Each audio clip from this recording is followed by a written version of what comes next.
రాష్ట్రంలో ఎస్సీ వర్గీకరణ అమలుకు ఉభయ సభలు పచ్చ జెండా ఊపాయి. సుప్రీంకోర్టు తీర్పు అనంతరం ఎస్సీ వర్గీకరణపై రాష్ట్ర ప్రభుత్వం నియమించిన జస్టిస్ షమీం అఖ్తార్ ఏకసభ్య కమిషన్ 4 సిఫారసులు చేసింది. వాటిలో రాష్ట్రంలోని మొత్తం 59 ఎస్సీ కులాలను 3 గ్రూపులుగా వర్గీకరించడం, ఉద్యోగాల భర్తీ విధానం, రోస్టర్ పాయింట్ విభజన ప్రతిపాదనలను ఆమోదించిన సర్కారు క్రిమిలేయర్ సిఫారసును తిరస్కరించింది. మంత్రిమండలి ఆమోదించిన అనంతరం సంబంధిత నివేదికను మంగళవారం శాసనసభ శాసన మండలిలో ప్రవేశపెట్టింది. 2 చోట్ల నివేదికకు ఆమోదం లభించింది.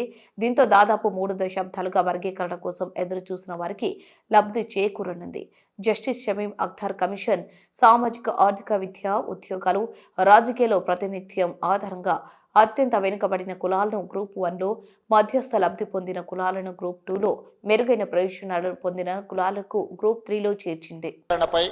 పంజాబ్ రాష్ట్ర ప్రభుత్వం versus Davinder Singh and others civil appeal number 2017/2011 తేదీ 1/8/2024 కేసులో తీర్పు వెలువడింది.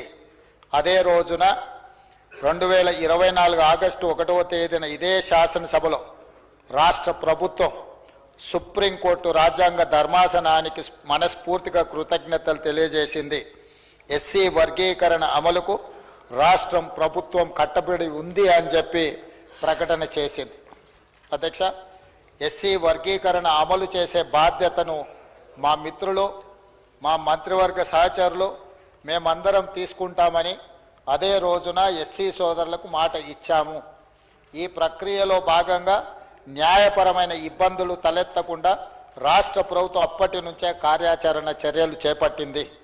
గౌరవ సుప్రీంకోర్టు రాజ్యాంగ ధర్మాసనం ఇచ్చిన తీర్పును అధ్యయనం చేయటం, ఈ తీర్పుతో ముడిపడి ఉన్న వివిధ అంశాలను జాగ్రత్తగా పరిశీలించి ముందుకు వెళ్లే మార్గాలను సూచించడంతో పాటు అవసరమైన సిఫారసులు చేయాలని కోరుతూ 2024 సెప్టెంబర్ 12వ తేదీన నీటిపారుదల, పౌర సరఫరాల శాఖ మంత్రి ఉత్తమ్ కుమార్ రెడ్డి గారి అధ్యక్షన మంత్రులు దామోదర్ రాజనరసింహ, దుద్దిల్ల శ్రీధర్ బాబు, శ్రీ పొన్నం ప్రభాకర్, శ్రీమతి ధనసరి అనసూయ సీతక్క, ఎంపీ మల్లు రవి సభ్యులుగా కమిటీని నియమించింది. కమిటీ పలు దఫాలుగా సమావేశమై విస్తృత చర్చలు జరిపింది.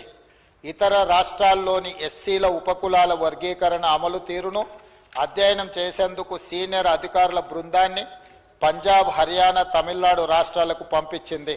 సుప్రీంకోర్టు తీర్పు అమలుకు అనుసరించాల్సిన విధానాలపై రాష్ట్ర న్యాయశాఖ కార్యదర్శి, రాష్ట్ర అడ్వకేట్ జనరల్ నుంచి న్యాయ సలహాను స్వీకరించింది.